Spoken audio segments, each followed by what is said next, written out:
parle d'un sujet important que vous avez besoin d'entendre, qu'on a tous besoin d'entendre, qui est entièrement engagé. Comment vous aimez ce sujet? Entièrement engagé. Alléluia. Lorsqu'on est un enfant de Dieu, on est entièrement engagé. Alléluia. Merci pour votre enthousiasme. Vous allez voir, ça va être bon. Gloire à Dieu. Alléluia. Entièrement engagé. Et j'aimerais que nous allions dans la parole un instant. Vous tournez avec moi dans 2 Chroniques.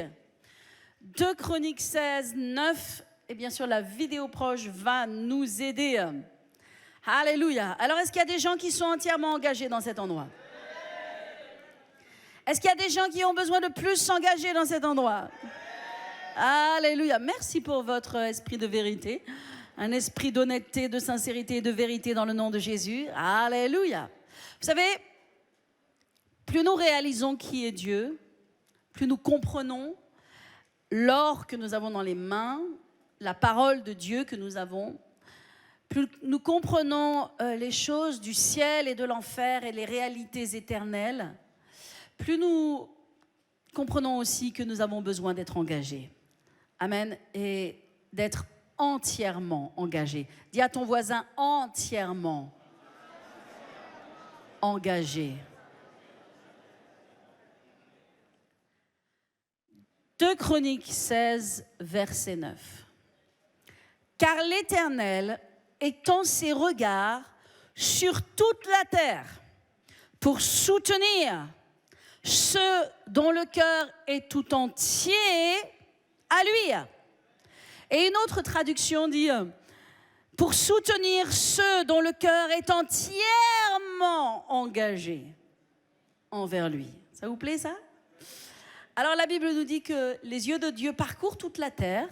Ça veut dire que peut-être que les yeux de Dieu finalement, ils ont du mal à trouver, que c'est pas partout, que ça se trouve pas dans tous les endroits, à tous les coins de rue. Et les yeux de Dieu parcourent toute la terre pour soutenir, parce que Dieu va soutenir, parce que tout cela est tenu par une promesse. Dieu va soutenir ceux dont le cœur est entier envers l'Éternel. Donc je peux vous assurer que dans cette parole, il y a une promesse pour vous et moi. Alléluia. Et que Dieu va nous soutenir. Dieu sait qui est entier envers lui.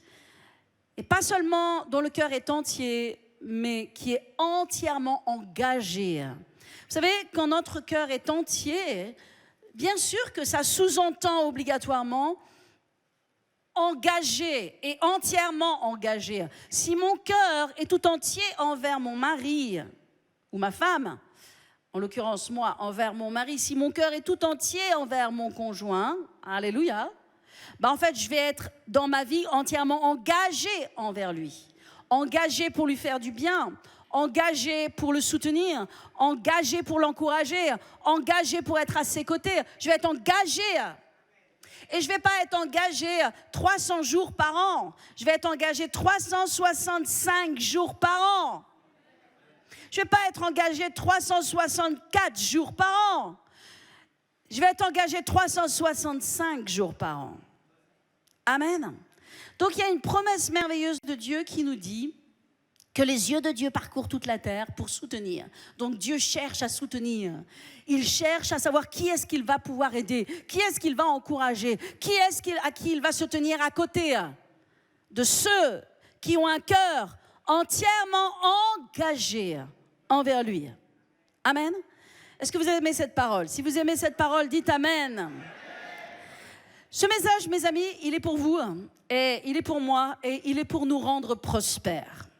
Alléluia. Amen. Gloire à Dieu. Tout le monde dans sa vie veut avoir du succès. Tout le monde dans la vie veut réussir, n'est-ce pas? Est-ce que vous voulez réussir? Est-ce que vous voulez avoir du succès? Alors pour cela, mes amis, nous avons besoin de connaître les principes de Dieu. Parce que c'est les principes de Dieu qui vont nous faire réussir. Parce que Dieu n'est pas un homme pour mentir, ni le Fils de l'homme pour se repentir. Il y avait un homme dans la Bible, son nom était Jacob. Et la Bible le décrit parce que la Bible décrit les gens. Elle décrit sans juger Et c'est à nous de comprendre ces choses. Et elle décrit Jacob comme un homme qui était tranquille, mais qui passait son temps allongé dans les tentes, en fait, à penser et à méditer. Et je vous pose la question, à quoi est-ce que Jacob était en train de penser et de méditer? Jacob était en train de penser et de méditer à la façon dont il allait réussir dans la vie, à la façon dont il allait prospérer dans la vie. Mais les pensées de Jacob étaient des pensées tordues. Donc il réfléchissait comment il allait réussir, mais surtout quel court-circuit, non c'est pas un court-circuit, c'est un chemin court, ça s'appelle un raccourci. Quel raccourci il allait emprunter? Comment est-ce qu'il allait réussir? Parce qu'il y a des gens qui se torturent la tête et qui se posent la question comment ils vont réussir. Mais vous savez, ce sont les principes de Dieu qui nous font réussir. Amen. Et donc, alors qu'il était en train de méditer, en fait, il a sûrement conçu des idées magnifiques et merveilleuses pour réussir. Et il a pensé que pour réussir, il fallait qu'il vole le droit d'aînesse de son frère, puis après qu'il lui vole la bénédiction, et que sûrement comme ça, il allait être prospère, comme ça, il allait réussir sa vie. Et l'histoire de Jacob est terrible parce que après avoir volé tout ce qu'il pouvait voler pour être le plus riche et le plus prospère, eh ben, il s'est retrouvé pas prospère du tout. Il s'est retrouvé en train de fuir pour sa vie, il s'est retrouvé terrorisé de peur, menacé de mort, avoir quitté, abandonné sa maison, son foyer, et vraiment pas un sou en poche. Mais la Bible nous dit que Jacob est allé à Béthel. Et vous savez Béthel, ce que c'est? Je vous le donne en mille. Qu'est-ce que ça veut dire Béthel? La maison de Dieu. Et lorsqu'il est arrivé à Béthel, parce que c'est le lieu de la vraie prospérité, c'est là où Dieu nous bénit. Et Dieu nous bénit par des principes. Dieu ne nous couvre pas d'argent, il nous donne des clés, il nous donne de la sagesse, il nous donne des lois et des principes que si nous suivons ces lois et ces principes, nous allons voir l'augmentation et la croissance dans notre vie. Si vous le croyez, dites Amen. Et donc Jacob, il est allé à Béthel, et lorsqu'il est allé à Béthel, il a eu un songe. Et dans ce songe, il a vu une échelle. Waouh! Il y avait une échelle dans ce songe, comme cette échelle ici. Elle était entre le ciel et la terre. Ok? Alléluia. Et la Bible nous dit qu'il y avait des anges qui montaient et qui descendaient de cette échelle. Et Dieu était en train de lui dire, tu vois, c'est à Béthel, dans ma maison, l'échelle du succès. C'est mes principes à moi. Et pour vous, c'est la même chose. L'échelle du succès, vous connaissez cette expression, l'échelle du succès? C'est une expression qui est connue dans le monde de l'entreprise, dans le monde des affaires. On parle de l'échelle du succès. La vraie échelle du succès qui va te donner du succès, ce sont les principes de Dieu. Alléluia. Alors premièrement, fort probablement, bien sûr, sur cette échelle merveilleuse, le premier barreau, amen, c'est de connaître Jésus. Est-ce que je parle à quelqu'un? Le premier barreau, c'est de connaître Christ. Parce que si je ne connais pas Jésus et si je n'ai pas la vie éternelle, ben, de quelle prospérité parle-t-on? Y a-t-il une prospérité? Est-ce que l'argent est une prospérité? Lorsque notre âme peut être condamnée à une perte éternelle? Donc la première prospérité, c'est Jésus-Christ. La première prospérité, c'est de connaître Christ. Alléluia. De l'avoir dans son cœur. Amen. Mais moi, j'aimerais vous parler ce matin plutôt pas seulement du premier barreau de cette échelle, parce que je pense que c'est acquis pour vous, mais du deuxième barreau de cette échelle, parce que je pense que le deuxième barreau de cette échelle, on a besoin de monter sur cette échelle. Le deuxième barreau de l'échelle, vous savez ce que c'est? L'engagement. C'est l'engagement. Amen. Parce que tu ne peux rien réussir dans ta vie si tu n'es pas engagé. Si tu veux réussir ton mariage, il va falloir que tu sois engagé. Parce que le mariage demande de l'engagement. Si tu veux réussir dans ta vie professionnelle, si tu veux réussir avec ton employeur, va falloir que tu sois engagé dans ton travail. Tu ne peux pas arriver à 9h15 lorsque le travail commence à 9h. va falloir que tu manifestes de l'engagement. Alléluia. Tu ne peux pas réussir dans la vie de tes enfants et fonder un foyer et élever tes enfants si tu n'as pas un niveau d'engagement envers tes enfants. Je parle à quelqu'un ce matin? Alléluia. Merci Père, parce que cette église est pleine de répondants dans le nom de Jésus ce matin. Alléluia. Je ne vais pas avoir besoin de tirer. Amen. Alléluia. En tout cas, si tu veux réussir quoi que ce soit, tu as besoin d'être engagé. Alléluia. Amen. Et avec Dieu, si tu veux réussir ta marche avec Dieu, quelle est la marche la plus importante? Qui est au-dessus de toutes les autres marches et de toutes les autres priorités? Tu n'as pas d'autre choix que d'être engagé. Alléluia. Et l'engagement, c'est la prospérité. Alléluia. Dieu nous appelle à être engagés. Alors, j'aimerais vous parler de 3 caractéristiques ce matin, rapidement, je prie, de 3 caractéristiques à propos de l'engagement. Premièrement, je veux vous parler de la force de l'engagement. Deuxièmement, je veux vous parler du prix de l'engagement. Et troisièmement, je vous parlerai des récompenses de l'engagement. Est-ce que vous êtes avec moi? Alléluia. Alors, premièrement, la force de l'engagement. Vous devez comprendre que nos engagements révèlent qui nous sommes. Nous pouvons dire « j'aime Dieu », mais si nous ne sommes pas engagés, ce n'est pas la vérité. Parce que l'engagement révèle qui tu es. Si tu aimes Dieu, si tu dis que tu aimes Dieu, ça va se voir, ça va ça va transpirer dans ton engagement. Alléluia, tu vas être engagé dans ton église locale. Tu vas être planté, enraciné et travailler à porter du fruit parce que tu aimes Dieu. Alléluia. Parfois, nous disons, j'aime ma famille, j'ai pour priorité de prendre soin de ma santé. Mais la réalité, si nous ne sommes pas engagés envers notre corps, si nous ne sommes pas engagés envers notre santé, si nous ne sommes pas engagés envers notre famille ou bien sûr envers notre Dieu, la réalité, ce n'est pas la vérité. Amen. Parce que la vérité de qui nous sommes se traduit par nos engagements. La vérité de ce que nous sommes se traduit aussi, je fais juste une parenthèse finalement, par nos finances aussi. Parce que lorsque l'on est, et on parlait des finances il y a quelques instants, mais lorsque l'on est engagé dans nos finances, dans notre église, c'est un des signes très forts de notre engagement envers Dieu. Dire que l'on est engagé envers Dieu et engagé envers son église sans pouvoir ou sans vouloir jamais donner et soutenir et participer à ce que l'église fait, ce n'est pas être engagé. Vous êtes d'accord avec moi? Il y a une dissonance, il y a une dichotomie, il y a quelque chose qui ne sonne pas juste. Amen. Soyons justes, soyons droits, soyons entiers. Amen. Soyons vrais envers nous-mêmes. Alléluia. Parce que l'engagement, c'est quelque chose de puissant. Alléluia. Donc la première chose à propos de l'engagement, c'est que l'engagement révèle qui nous sommes. Et la première chose, c'est que l'engagement révèle nos valeurs. L'engagement révèle nos valeurs. Elle révèle ce que nous valorisons véritablement. Il y a des gens qui disent « j'aime la prière, je veux prier ». Mais la réalité, c'est que le vendredi soir, ils sont tellement mieux devant je ne sais quelle émission. Tout est permis? Le vendredi, tout est permis? Ah, super, le vendredi, tout est permis.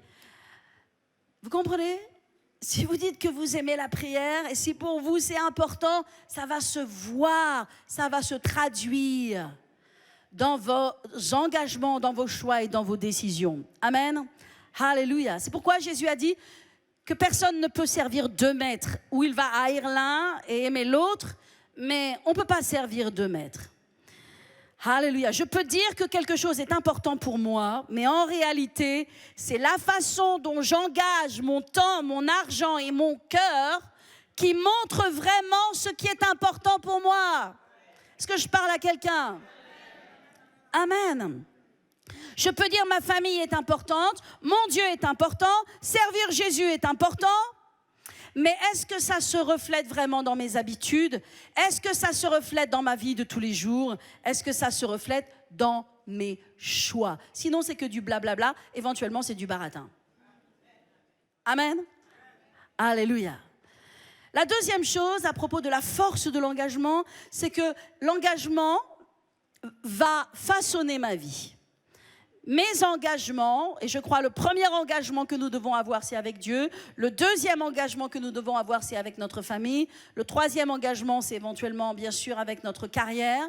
Mais je crois le premier engagement, c'est avec Dieu et le deuxième avec notre famille. En tout cas, mes engagements vont façonner ma vie. La deuxième chose dans la force de l'engagement, c'est que l'engagement façonne notre vie. En d'autres termes, l'engagement va donner une forme à ma vie.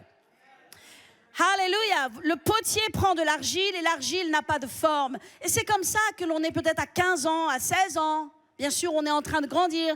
Mais après, on va commencer à s'engager. On va commencer à faire des choix. On va commencer à amener notre vie dans une certaine direction. Amen. Et c'est un peu comme le potier qui va prendre cette argile. Et cette argile, maintenant, il va lui donner une forme. Eh bien, notre engagement, l'engagement de nos vies va façonner notre vie. Moi, à 20 ans, à 18 ans plutôt, j'ai reconsacré ma vie à Dieu. Alléluia. J'ai dit, Seigneur, tout à toi, ce que tu veux, là où tu veux, j'irai. J'ai chanté cette espèce de vieux chant, berger de mon âme, je te donne le plein contrôle. Et voyez jusqu'où ça m'a mené. Ça a façonné ma vie, amen, mais ça façonne nos vies. C'est ce qui donne une forme à nos vies. Si nous n'avons pas d'engagement, notre vie n'a pas de forme. Notre vie même est difforme. Notre vie est sans forme. Alléluia. Mais l'engagement fait que notre vie, elle a une forme. Amen. Et en d'autres termes, quand nous quitterons cette terre, notre vie, elle va parler de qui nous avons été. Des choix que nous avons pris, de la marche que nous avons choisie, parce qu'en fait, tout est possible sur la terre. Vous pouvez vivre à Honolulu, vous pouvez vivre au Canada, aux États-Unis, vous pouvez vivre à Paris, vous pouvez faire ce que vous voulez de votre vie. Il vous est donné, il nous est donné à chacun d'entre nous 70 ans, 80 ans de vie. Qu'est-ce que l'on fait de cette vie? Maintenant, les choix vont façonner notre vie. Ce serait très possible pour moi, après que mon mari soit parti, de dire ma famille me manque, mes racines me manquent, mon lieu me manque, moi je ne suis pas de la Courneuve, moi je ne suis pas de la région parisienne, et éventuellement, j'ai toujours dit que jamais je vivrai dans la région parisienne. Voilà. Et que maintenant, je vais retourner à mes sources et retourner à mes racines. D'accord? Quand je vais en Bretagne tous les étés, et combien j'aime aller en Bretagne, il y a toujours une voix qui vient frapper à mon cœur. Il y a toujours quelque chose qui vient me dire, qu'est-ce que tu serais heureuse si tu pouvais acheter un voilier, si tu pouvais acheter un bateau, et si tu pouvais rester 1 an ou plus, là, dans cet endroit si merveilleux, où il y a de l'air, où il y a du vent et du soleil, où il y a de l'eau. Et j'ai tellement envie de jeter mon encre. J'ai envie de prendre l'encre de ma vie, de la jeter dans cet endroit et de me dire, waouh! Mais ma vie est façonnée par des engagements. Donc c'est sûr que ce serait bien. La Bretagne, ce serait super. Ah ouais, c'est sûr. Faire le tour du monde, ce serait super. Aller voir des îles, aller visiter des endroits. Waouh, ce serait super. Est-ce que je pourrais le faire? Oh oui, je pourrais le faire. Bien sûr. Est-ce qu'il y a quelque chose qui me retient? Rien ne me retient. Ni rien ne te retient. C'est possible. Mais ce qui me tient, c'est la force de mes engagements. Alléluia. C'est ce qui façonne ma vie. C'est ce qui va donner un sens à ma vie. C'est ce qui donne une direction à ma vie. Est-ce que je parle à quelqu'un ce matin? Amen, amen, amen. Alors, mes engagements, ils façonnent ma vie. Alléluia. Ils vont donner de la valeur à ta vie. Ils vont donner du sens à ta vie. Il y a des gens, ils ont des vies qui sont complètement décousues. Il n'y a pas de sens. Ils n'ont rien construit. Ils ont vécu toute leur vie, ils n'ont rien bâti. Ils n'ont pas bâti, ils ne se sont pas investis, ils n'ont pas donné. Ils n'ont pas agi selon les principes de Dieu. Puis ils sont passés à côté. Et je ne parle pas simplement, je parle de personnes en particulier, chrétiens ou non chrétiens, c'est la même chose. À chacun est donné 80 ans ou 70 ans ou 80 ans de vie, au moins. Nous croyons pour 120, bien sûr. Alléluia. Amen. Mais qu'est-ce qu'on en fait de cette vie? C'est nos choix et c'est nos engagements qui vont donner de la valeur à notre vie. Amen. Alors, l'engagement, c'est très important. Et c'est très important aussi de comprendre qu'il y a un prix à l'engagement. J'aimerais que tu te tournes vers ton voisin et que tu lui dises le prix de l'engagement. Parce que si l'engagement et le fait d'être entièrement engagé va littéralement mettre des perles sur ta couronne et va te donner des récompenses, et on en parlera, alléluia, il y a un prix à l'engagement. Et nous qui sommes des enfants de Dieu, le mot engagement, hein, c'est pas un mot qui fait pas partie de notre vocabulaire. Hein. C'est quelque chose qui fait partie de notre vocabulaire. Ça fait partie du vocabulaire de Christ. Ce serait un mensonge de dire aux gens qu'il n'y a pas de prix. Ce serait un mensonge de dire aux gens qu'il n'y a pas de prix à payer. Si quelqu'un vient à Christ et donne sa vie à Jésus et qu'on lui dit « Ok, maintenant, tout va être fun et tu vas faire tout ce que tu veux », en fait, on ne lui dit pas la vérité, ou on lui dit simplement la moitié de la vérité. Parce que oui, alléluia, la meilleure chose, c'est de venir à Christ. Mais lorsque on donne notre vie à Jésus, amen, mais lorsque Jésus nous a donné sa vie, il n'en attend pas moins que notre vie en retour. Il n'en attend pas moins que notre vie en retour. Alléluia. Ça s'appelle le prix de l'engagement. Oui, l'engagement a un prix. Et lorsque Pierre est venu vers Jésus, que Jésus a dit « Je vais à la croix et je vais beaucoup souffrir entre les mains des religieux, des méchants, des païens, etc. » Et que Pierre s'est tourné vers Jésus et lui a dit « Ah non, Jésus, tu vas pas souffrir ça. » Et Jésus s'est tourné vers Pierre et lui a dit « Arrière de moi, Satan, car tes pensées me sont en scandale. » En d'autres termes, Jésus était entièrement engagé envers son appel. Et il n'allait pas laisser quelques paroles ou quelques bonnes pensées l'écarter ou l'éloigner du prix qu'il devait payer. Il savait qu'il était engagé envers nous pour une croix. Vous savez, tous les gens qui étaient autour de lui s'attendaient à ce qu'il vienne prendre un trône. Mais Jésus n'est jamais venu prendre un trône. Jésus est venu prendre une croix. Et la vie chrétienne, parfois, les gens pensent que la vie chrétienne, c'est la gloire, c'est les paillettes, c'est l'onction, c'est la première place, c'est la visibilité, c'est un grand titre. Mais ce n'est pas ça la vie chrétienne. La vie chrétienne, ce n'est pas un trône. La vie chrétienne, c'est une croix. Jésus est venu pour une croix. Et il n'y avait pas plus grande gloire que cette croix. Et il n'y avait pas plus grande puissance que cette croix. Laissons le trône à ceux qui veulent des trônes. Il y a dans le monde, les gens courent tous pour un trône. Mais ce qu'ils ne savent pas, c'est que leur vie est perdue. Ce qu'ils ne savent pas, c'est que s'ils meurent demain, ce trône pour lequel ils se battent n'a aucune valeur. Il est comme du papier qui passe dans le feu et qui disparaît. N'a aucune valeur. Nous ne sommes pas là pour un trône, nous sommes là pour une croix. C'est la croix qui compte. Et la croix, c'est ça qui est puissant. Et la croix, elle doit être dans notre vie. Et Jésus a dit, si quelqu'un veut venir après moi, qu'il renonce à lui-même, qu'il se charge de sa croix et qu'il vienne.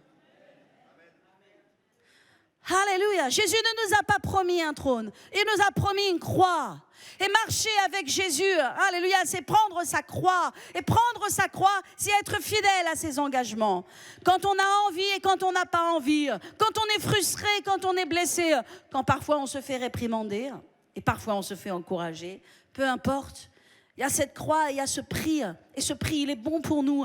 Il permet à notre chair de mourir. Il permet aux choses de ce monde de mourir. Il permet à la transformation de venir dans notre vie. Sinon, nous ne serons jamais changés comme nous devons être changés. Alléluia. L'engagement, c'est important. Et nous sommes appelés à être entièrement engagés.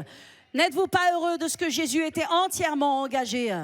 Il n'était pas un petit peu engagé. Ça n'existe pas de dire « Oh ben, je suis un petit peu marié à toi ». Si vous dites à votre mari ou à votre femme « Je suis un petit peu marié à toi », ben, je pense qu'il va y avoir des problèmes à la maison. Hein? Comment ça, tu es un petit peu marié avec moi? Soit tu es entièrement marié avec moi, soit tu n'es pas marié avec moi. On ne peut pas être un petit peu engagé. On ne peut pas être un petit peu marié. On ne peut pas être un petit peu fidèle.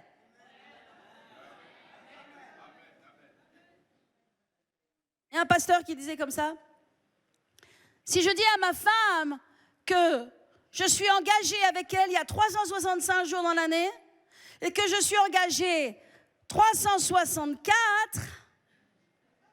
mais un jour juste un jour dans l'année, je fais ce que je veux. Je ne suis pas engagée. Je peux faire ce que je veux. Hein? Si les maris disaient ça à leurs femmes, qu'est-ce qui se passerait à la maison? Les femmes seraient d'accord? Seraient d'accord? 364, ouais. C'est un bon ratio quand même, hein, 364 sur 365. Sauf que ce n'est pas acceptable, parce que l'engagement, c'est à 100%. Alléluia. Et l'engagement avec Dieu, c'est à 100%. Ce n'est pas à moite-moite. Ce n'est pas à 50%. Ce n'est pas à 70%. Soit tu es engagé avec Dieu, soit tu n'es pas engagé avec Dieu. Soit tu marches avec Dieu, soit tu ne marches pas avec Dieu. Soit tu es un ADM dans l'église, soit tu n'es pas un ADM dans l'église. Soit tu es un leader dans l'église, soit tu n'es pas un leader dans l'église. Soit tu es engagé envers la chorale, envers les musiciens, soit tu n'es pas engagé envers la chorale avec les musiciens. Mais la réalité, c'est que l'engagement ne souffre pas de demi-mesure. Il n'y a pas de demi-mesure. Alléluia. Waouh, c'est calme maintenant. Ah, mais je vous parle de la vérité, n'est-ce pas? Alléluia. Amen. Amen. Donc il y a un prix. Le salut est gratuit, mais marcher avec Jésus-Christ te coûtera des choses. Le salut est gratuit, mais avec ce salut qui est gratuit, Dieu t'a donné une mission. Il y a une mission qui est rattachée. Alléluia. Amen. Amen. Lorsque moi j'ai commencé à marcher avec Dieu, ça m'a coûté mes choix, ça m'a coûté la vie que je désirais, ça m'a coûté ce que je pensais. Et aujourd'hui encore, que vous soyez là ou que vous ne soyez pas là, je suis là. Si vous venez prier le vendredi soir ou si vous venez pas prier le vendredi soir, vous savez qui est là? Je suis là. Vous savez pourquoi je suis là? Parce que je suis engagée.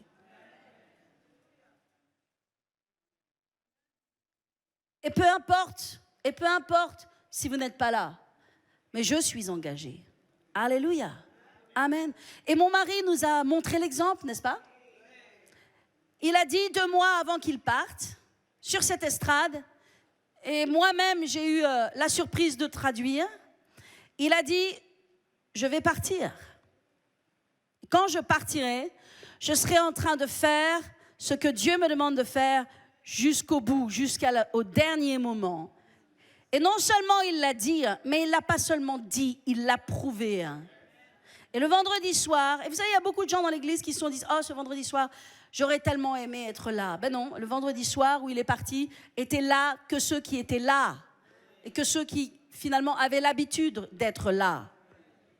Et plein d'autres auraient dit, si j'avais seulement pu être là.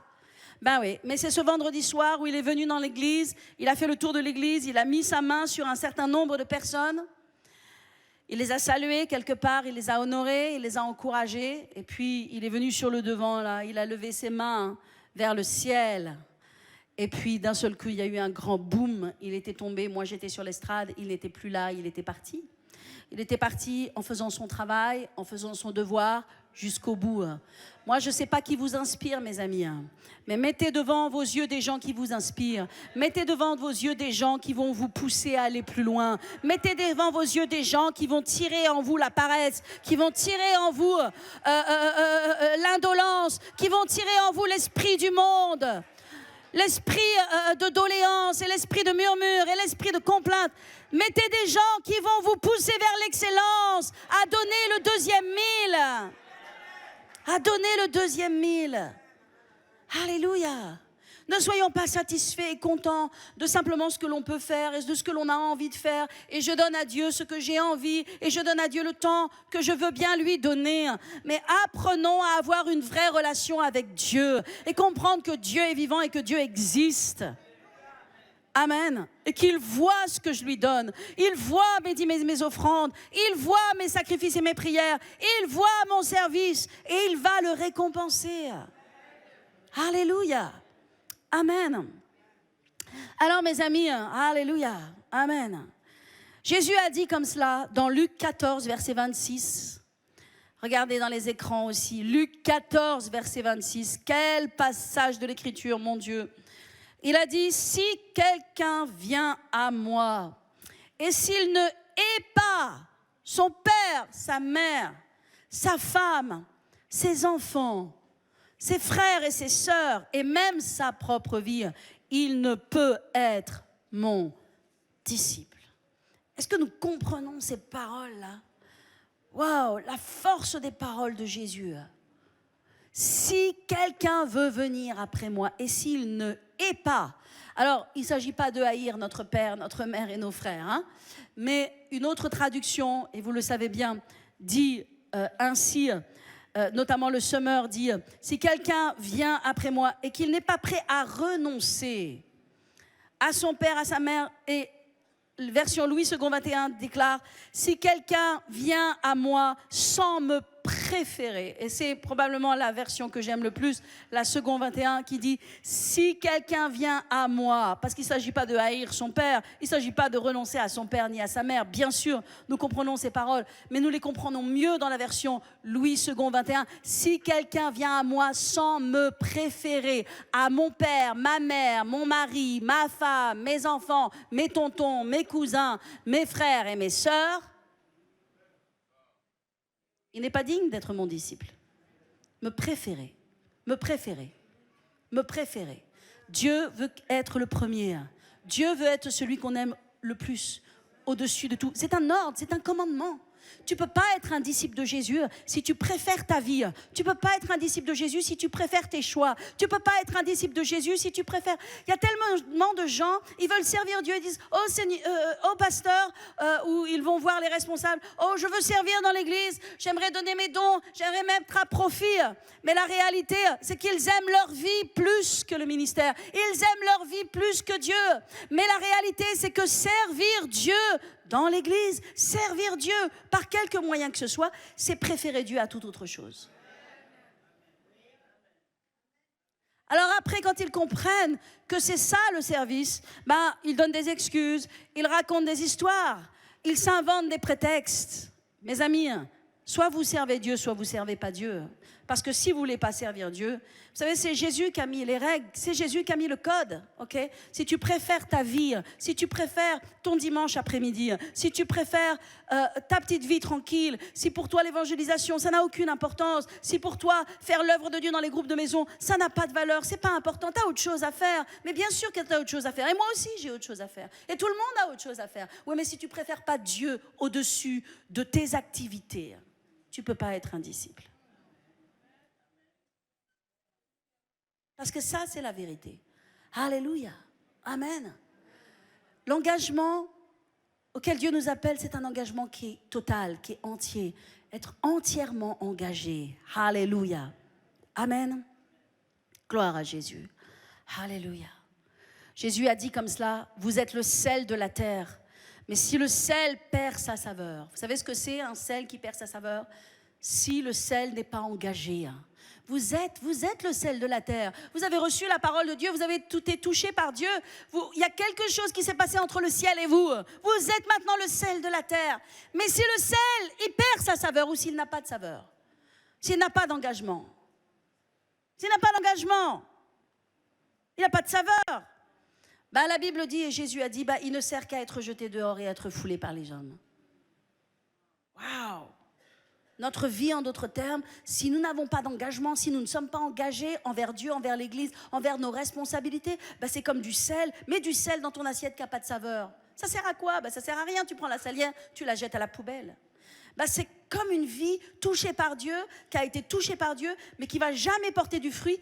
Dieu dit, en fait, cette vie, elle est inutile, en fait. Elle ne sert à rien. Elle sert à rien. Elle sert à rien. Notre vie, elle commence à servir à Dieu quand on se soumet à Dieu, quand on brise notre volonté devant Dieu, quand on permet notre cœur d'être lavé devant Dieu, quand on apprend à pardonner, quand on apprend à aimer, quand on apprend, comme je le disais tout à l'heure, on peut être triste, frustré, blessé, chiffonné, on peut dire, par certaines choses, mais quand on comprend et quand on apprend à mettre ces choses sur le Seigneur, sinon notre vie n'aura pas de sel, elle n'aura pas de saveur. La saveur du chrétien, c'est le chrétien qui pardonne. La saveur du chrétien, c'est le chrétien qui aime. La saveur du chrétien, c'est le chrétien qui se soumet. La saveur du chrétien, c'est le chrétien qui est engagé. Vous savez ce que Catherine Kuhlman a dit? Quelle femme! Waouh! Beaucoup à recevoir de sa part. Seigneur, aide-moi à retrouver ce qu'elle a pu dire, parce que je ne suis pas sûre que je l'ai gardé. Ah, Jesus Christ. Et si, elle a dit, un jour, j'ai décidé de me soumettre entièrement à Dieu. Et ce fut la première fois que je réalisais ce que signifiait avoir du pouvoir. Et cette femme, elle en a eu du pouvoir et de la puissance. Hein. Elle peut faire pâlir tous les ministères du monde entier. Hein. Vous voulez que je relise ? Elle a dit, Kathryn Kuhlman, elle a dit, un jour, j'ai décidé de me soumettre entièrement à Dieu. J'ai bien aimé ce entièrement à Dieu parce qu'il va avec mon entièrement engagé. Amen.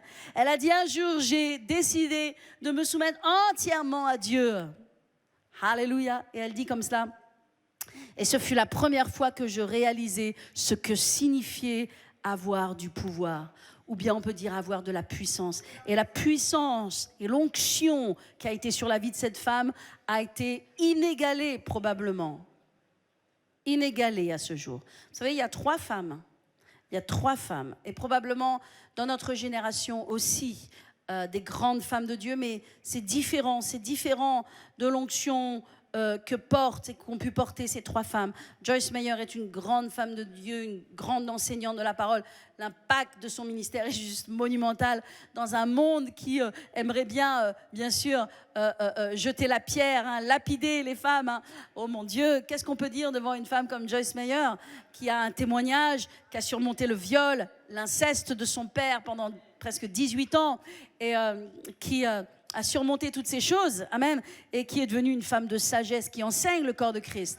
Vraiment, chapeau bas, il n'y a rien à dire. On voit vraiment l'ampleur et l'impact de son ministère. Mais il y a 3 femmes qui ont impacté le monde plus que tout autre homme ou femme sur la terre. Il s'agit de Maria Woodworth-Etter, Aimee Semple McPherson et Kathryn Kuhlman. L'onction que ces 3 femmes ont portée, alléluia, feront ravaler le bulletin de naissance de tous ceux et de toutes celles qui attaquent le ministère de la femme. Je peux vous assurer. Maria Woodworth-Etter, oh mon Dieu, quel évangéliste. Les signes, les miracles qu'il y avait dans son ministère. C'est pas mon message aujourd'hui, mais je fais juste une parenthèse. Mais c'était juste exceptionnel. Et après, Aimee Semple McPherson, on va en parler. Elle a construit un sanctuaire de 5000 places. Une femme, amen. 5000 places à Los Angeles. Ça s'appelle The Angelus Temple. Elle l'a construit toute seule.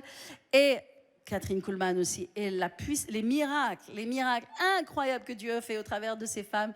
Je vais vous dire, parfois, Dieu, il en a marre de l'esprit religieux. Et il fait taire tous ces esprits religieux. Il peut passer par un homme, il peut passer par une femme. Il fait ce qu'il veut. Et même s'il veut passer par un âne, il passera par un âne. Et il ne rend de compte à personne. Et il fait ce qu'il veut. Alléluia. Et les 3 plus grands ministères au monde ont été des femmes. Bon, je ferme la parenthèse. Juste parce qu'on parlait de Kathryn Kuhlman. OK.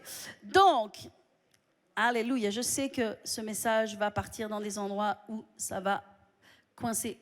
Ça va faire du bien là où ça fait mal, comme on dit. OK, alléluia. Amen. Vous savez, C.S. Lewis, vous connaissez C.S. Lewis? C'est un grand auteur, un très grand auteur protestant, qui notamment, si vous avez les contes de Narnia, vous savez, c'est lui qui a écrit les contes de Narnia, toutes ces choses, très spirituelles au demeurant. Et donc, C.S. Lewis, il a dit comme cela: si le christianisme n'est pas la vérité, c'est pas important, tout ça. Si le christianisme n'est pas la vérité, bon, bah, c'est pas très important. D'accord ? On peut considérer les choses de Dieu comme pas très importantes. Si le christianisme n'est pas la vérité, ok, venir à l'église, pas à l'église, servir, pas servir, donner, pas donner, finalement, c'est pas très important. Ok ? Vous êtes d'accord avec moi ? Ok, mais si le christianisme est la vérité, alors c'est de la plus haute importance. Est-ce qu'on peut mettre du pick-up, s'il vous plaît, dans mon micro ? Mais si le christianisme est la vérité, alors c'est de la plus haute importance. Et cela demande tout de toi et tout de moi.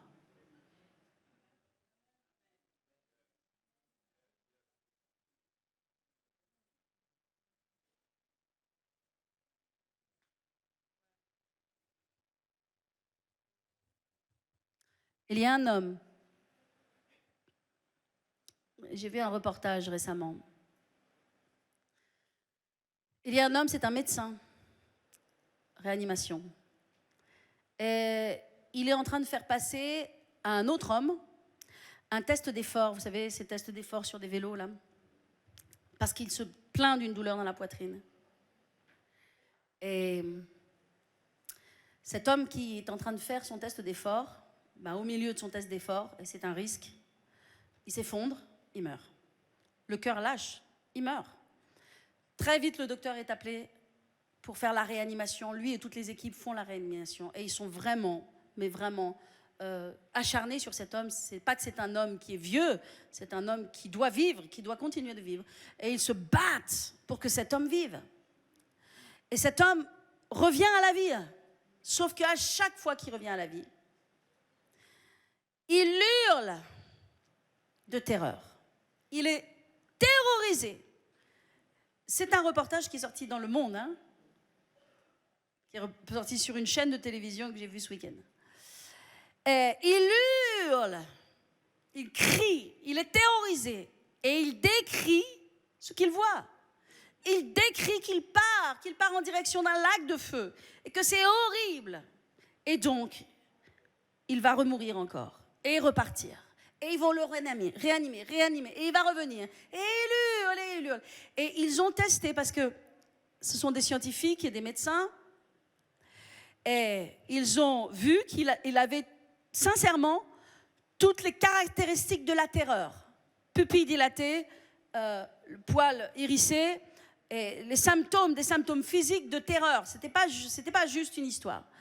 Et donc, il remeurt encore, et il repart. Et il le ranime, et il revient, et il hurle, et il crie, et il décrit l'enfer, il décrit la terreur. Il est terrorisé, il crie « Ne me laissez pas repartir, ne me laissez pas repartir !» Finalement, ils vont réussir à le ramener en vie. Mais le médecin qui a vécu cela, et qui a fait cette réanimation à plusieurs reprises, et qui a vu la terreur sur cet homme, et qui a vu que en fait, cette terreur, la ligne, vous savez, il était mort, en fait. Il ne devait pas expérimenter quoi que ce soit, il était mort. Mais la terreur s'est dit, mais c'est pas possible, il y a quelque chose. Et donc, il se met à chercher, il est choqué. Et il va rencontrer un homme qui a vécu la chose similaire et qui s'appelle Ron Reagan. Et il va voir cet homme, Ron Reagan, qui était un brigand, qui était avant un dealer de drogue, qui était un gars dans les gangs, etc., et qui est mort, et qui a fait une expérience de mort. Et il a vécu une expérience si terrible avec la mort que lorsqu'il est revenu, parce qu'il en est revenu, il est devenu pasteur. Et donc, quand il va voir le gars, en fait, ça lui est arrivé des années avant, il lui dit, mais comment ça se fait que vous êtes devenu pasteur? Et il lui dit, voilà, je suis devenu pasteur parce que j'ai vécu ça, et on ne peut pas vivre ces choses sans avoir notre vie qui est transformée. Et moi, je n'ai plus jamais voulu vivre la même vie. Et il est devenu pasteur aux États-Unis. Et il a continué à chercher. Et quelques années plus tard, vous le savez, je ne sais pas si vous en avez parlé ou pas, il y a un grand professeur de neurologie, donc qui est professionnel du cerveau, il connaît tout ce qui se passe dans le cerveau. C'est un professeur, c'est plus qu'un docteur, c'est un professeur. Voici qu'il est frappé par une méningite, une terrible méningite, un virus qui attaque son cerveau devient mort. C'est une mort clinique, donc il devient vraiment mort. Son cerveau devient complètement mort et il meurt. Et là, donc, il va expérimenter la vie après la mort. Il va partir donc dans la direction de l'enfer. Il va vivre la terreur, etc. Après, il voit la lumière. Il remonte dans la direction de la paix. Puis après, en fait, il retourne dans son corps. Et en fait, cet homme est transformé. Sa vie va aussi être transformée. Pourquoi ? Parce que lui, c'est un professionnel du cerveau. Et tous les gens qui font des expériences de mort imminente, ces grands professionnels du cerveau se disent, oui, ce sont des images. Les gens revivent certaines images, des peurs, des angoisses qu'ils ont dans leur vie. Ils revivent des choses comme cela. Mais en fait, la science médicale, qui ne peut pas expliquer ce phénomène, l'a rangé dans cette catégorie que ce sont des images, les dernières images du cerveau, etc., des projections et des choses comme ça. Sauf que lui, il sait, comme il connaît très bien le cerveau, il sait que quand il est mort, et ce qu'il a vu, il l'a vu, alors que son cerveau était mort. Donc son cerveau était inactif. Amen. Alléluia. Nous savons. Mais est-ce que nous savons ? Nous qui sommes les enfants de Dieu, nous savons. Ce que je vous dis ne doit pas vous surprendre, vous le savez. Oui, mais est-ce que nous le savons? Oui, mais est-ce que nous le savons à la hauteur de ce que nous le savons? Parce que si nous le savons vraiment, ça va se voir dans notre service, ça va se voir dans notre engagement, ça va se voir dans notre détermination à faire l'œuvre de Dieu, ça va se voir dans la façon dont nous donnons, ça va se voir dans la façon dont nous soutenons, ça va se voir dans la façon dont nous parlons de notre Église, ça va se voir dans la façon dont nous protégeons notre Église, ça va se voir dans la façon dont nous prions pour nos frères et nos sœurs, ça va se voir. Parce que sinon, nous ne savons pas vraiment, nous sommes comme le monde. Nous sommes des chrétiens qui avons la pensée du monde et nous sommes sans puissance, sans saveur. C'est pourquoi, si C.S. Lewis a dit, il a dit quoi? Ok? Il a dit, si le christianisme n'est pas la vérité, c'est pas très important. Tout ce qu'on fait, c'est pas très important. Oui, mais si le christianisme est la vérité, alors ce que nous sommes appelés à faire est de la plus haute importance. Et cela demande tout de moi et tout de toi. Ça demande d'être entièrement engagé. Alléluia. Je veux que le peuple de Dieu soit engagé. Dieu veut que son peuple soit engagé. Et je vais vous dire une chose, l'engagement se voit dans nos attitudes. Amen. Il y a des caractéristiques pratiques qui montrent si nous sommes engagés ou si nous ne sommes pas engagés. Amen. Si tu es engagé envers Dieu, tu vas considérer ton service principalement comme un privilège et non comme un sacrifice. Mais si tu n'es pas engagé envers Dieu, tu vas considérer ton service principalement comme un sacrifice et non comme un privilège. Est-ce que je parle à quelqu'un? Je vais le répéter, si tu es engagé envers Dieu, tu vas considérer ton service principalement comme un privilège. Le privilège de servir Dieu, le privilège de faire avancer le royaume de Dieu. Et très rarement comme un sacrifice. Même si bien sûr, c'est un sacrifice parfois, parce que ça vient bouleverser tes emplois du temps, ça vient bouleverser un certain nombre de choses. D'accord? Mais si tu es engagé envers Dieu, ton service, tu vas le considérer principalement comme un privilège et non comme un sacrifice. Mais si tu n'es pas engagé envers Dieu, ton service, tu vas le considérer principalement comme un sacrifice. Donc il faut te tirer, il faut t'appeler, il faut te demander, est-ce que tu seras là? Et c'est pas possible. Et moi je dis que Dieu mérite mieux. Je dis que le royaume de Dieu mérite mieux. L'évangile mérite mieux. La croix de Jésus mérite mieux. Le sang de Jésus mérite mieux que de devoir tirer les gens. Alléluia. Moi, je ne veux plus tirer les gens. Je dis aux gens, vous voulez être leader? Vous voulez être un leader d'un groupe de maison? Très bien. C'est formidable, c'est une opportunité, une grâce qu'on vous donne de devenir leader, de servir Dieu, de travailler, de prier pour faire accomplir le mandat de Dieu dans votre vie. Ok. Maintenant, si vous ne voulez pas être leader, soyez pas leader. Si vous ne voulez pas venir aux réunions de mentoring, vous ne venez pas aux réunions de mentoring, ne soyez pas leader. Si vous ne voulez pas venir aux retraites spirituelles, à moins que vous travailliez bien sûr, mais si vous n'êtes pas là, si ce n'est pas important pour vous, je ne veux pas, je ne veux pas, moi je ne veux pas, je ne veux pas, je ne veux pas. Peut-être toi tu veux pas, très bien toi tu veux pas, mais moi je ne veux pas. Peut-être tu penses toi tu ne veux pas, non c'est pas toi qui veux pas, c'est moi qui veux pas. Je ne veux pas, je ne veux pas. Dieu mérite mieux. Dieu mérite mieux que de devoir courir après les gens. Dieu mérite mieux que d'avoir des attitudes. Dieu mérite mieux que d'avoir des soupirs ou des gens qui sont... Si c'est un sacrifice pour toi, fais autre chose. Va jouer au tennis, fais autre chose. Va jouer au foot. Vous comprenez, c'est insultant. C'est insultant pour Dieu. C'est insultant pour l'évangile. C'est insultant pour la cause de Dieu. Est-ce que je parle à quelqu'un? Alléluia. Amen. L'engagement, il se voit dans nos attitudes. Quand il y a un nouveau projet, quand il y a une nouvelle offrande, quand il y a une nouvelle évangélisation ou une nouvelle conférence, quelqu'un d'engagé envers Dieu va premièrement mesurer l'impact positif pour le royaume de Dieu. Il va premièrement mesurer, waouh, ça c'est super, on va pouvoir gagner plus de gens, on va pouvoir répandre l'évangile mieux, on va pouvoir parler de Jésus à de nouvelles personnes. Voilà quelqu'un, comment pense quelqu'un qui est engagé envers Dieu? Il pense comme ça. Alléluia. Amen. Et il va dire, on a besoin de ça, on a besoin de tel travail, de tel effort, de telle chose. Ok, je suis dedans, je fais partie. Ça, c'est quelqu'un d'engagé qui pense comme ça. Maintenant, si quelqu'un n'est pas engagé, si tu n'es pas engagé, je vais vous dire comment tu penses. La première chose que tu vas faire, c'est mesurer combien ça va te coûter. Combien, oh, ça va prendre mon temps. Oh, je ne vais pas pouvoir. Oh, je ne vais pas être disponible. Oh, je ne vais pas pouvoir faire ce que je veux. Ok. Ce sont les gens qui ne sont pas engagés. Ce sont les gens qui ne sont pas engagés avec Dieu. Vous devez comprendre, vous n'êtes pas engagés avec moi, les cocos. C'est Dieu. Moi, je ne suis pas mort à la croix pour toi. D'accord? Moi, je n'ai pas le pouvoir de sauver les gens. Je n'ai pas le pouvoir de faire quoi que ce soit. C'est Jésus. C'est Christ. Vous savez, nos attitudes, ce n'est pas envers moi. Nos attitudes, ce n'est pas envers vos leaders. Nos attitudes, ce n'est pas envers les gens. Nos attitudes, c'est envers Dieu. C'est envers Dieu. Alléluia. Amen. Donc quelqu'un qui n'est pas engagé, il ne va pas mesurer quel va être l'impact pour le royaume de Dieu et pourquoi est-ce qu'on fait ça. Il va se dire, ah oui, mais moi ça va me coûter. Ah oui, mais moi je ne veux pas. Ah oui, mais moi ça va me demander un effort. Ah oui, mais moi il faut que je fasse un travail. Il va coûter ce que ça, il va mesurer ce que ça lui coûte plutôt que de mesurer ce que ça va accomplir pour le royaume de Dieu. Parce que ça, c'est la mentalité des gens qui ne sont pas engagés. Vous comprenez ça?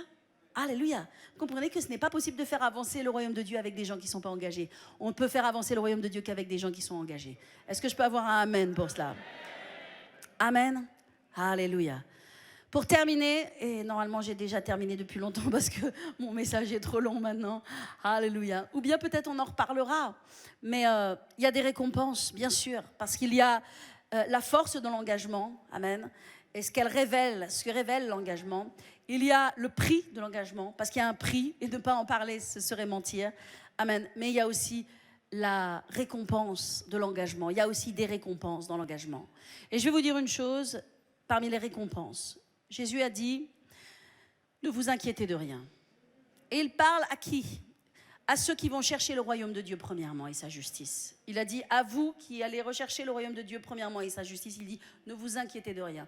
De la façon dont vous allez manger, de la façon dont vous allez vêtir et de toutes ces choses. Ce sont les gens du monde qui s'occupent de ces choses. Mais vous, votre Père, qui sait très bien que vous en avez besoin, il va pourvoir pour vous.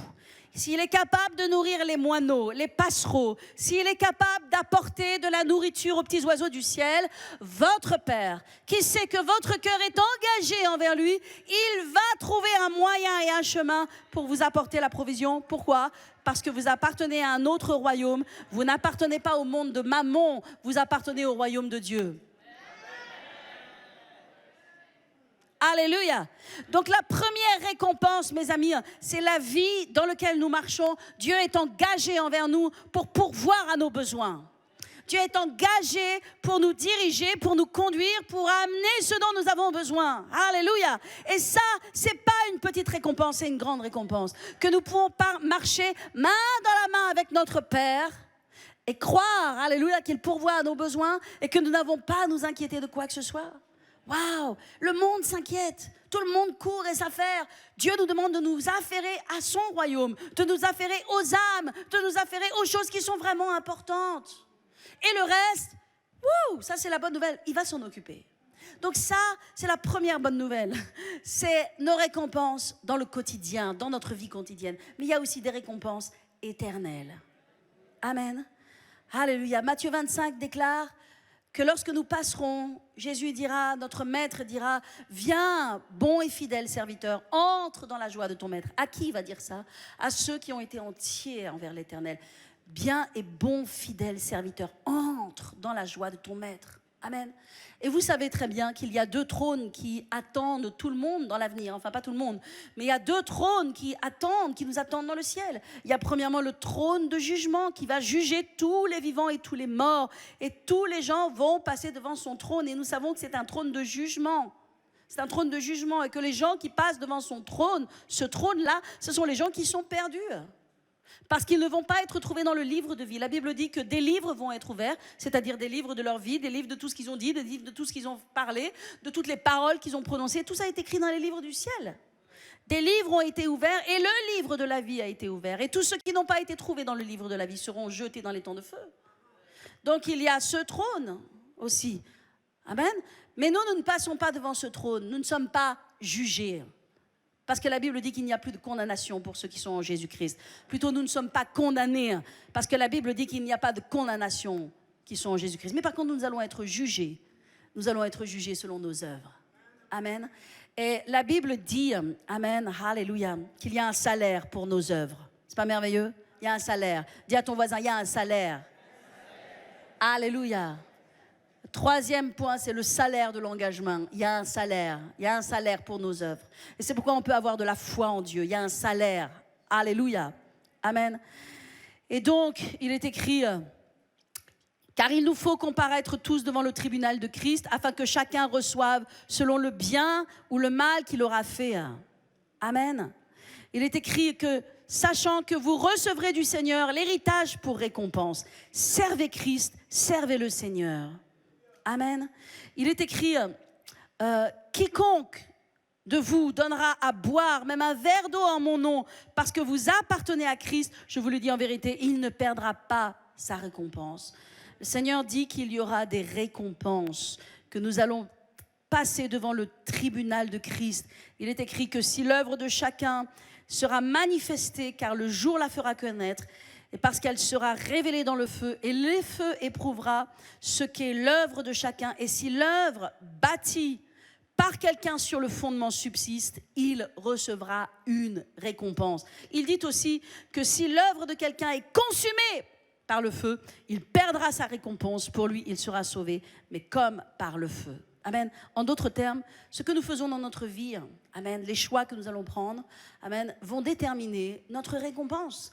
Il y a des gens, et il est parlé des chrétiens ici, des enfants de Dieu, hein, il y a des enfants de Dieu qui n'auront pas de récompense. Parce que ce qu'ils ont fait, ça aura été des choses qui ne sont pas solides, en fait, qui ne vont pas tenir. Amen. Ils auront peut-être été des chrétiens charnels, ils auront peut-être été des chrétiens en dispute avec les uns les autres, des chrétiens qui n'ont jamais pardonné, des chrétiens qui ont marché dans la chair, des chrétiens qui ont cherché des positions, des chrétiens qui n'ont pas cherché à gagner les âmes, mais qui se sont concentrés sur des choses inutiles, sur des choses paillettes. Vous comprenez ? Et il n'y a pas de récompense. Parfois, on voit des grands chanteurs, on voit des gens, ils ont des milliers de likes. Mais en fait, ce n'est pas ça l'évangile. C'est super qu'ils aient des milliers de likes et on les bénit, ok ? Mais ce qui est important, c'est quelles sont les âmes qui sont sauvées, quelles sont les âmes où on fait rentrer dans le royaume de Dieu, qui sont les gens qui sont changés, qui passent des ténèbres à la lumière. Amen. Si l'œuvre, amen, notre œuvre, l'œuvre sera éprouvée, amen, et quand on a été donné entièrement à l'Éternel, quand on s'est engagé entièrement, je peux vous assurer que notre œuvre va subsister. Elle ne va pas être brûlée dans le feu, mais elle aura une récompense. Et cette récompense, elle sera éternelle. Et nous l'aurons éternellement avec nous dans le ciel. Et nous brillerons avec cette récompense. Amen. Alors, combien d'entre vous, vous êtes prêts à être engagés ? Vous dites, c'est la rentrée, c'est le mois de septembre ? Non, c'est le mois de juillet. Ben, c'est pas grave. C'est à tout instant qu'on est appelé à être engagé. C'est pas que le 1er janvier et le 1er septembre. Alléluia! Combien d'entre vous, vous êtes appelés à être engagés ?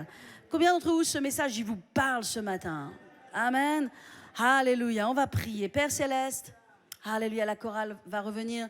Seigneur, nous voulons mettre nos cœurs devant toi, comprendre que ton royaume est important et que tu nous appelles à une vie d'engagement. Alléluia.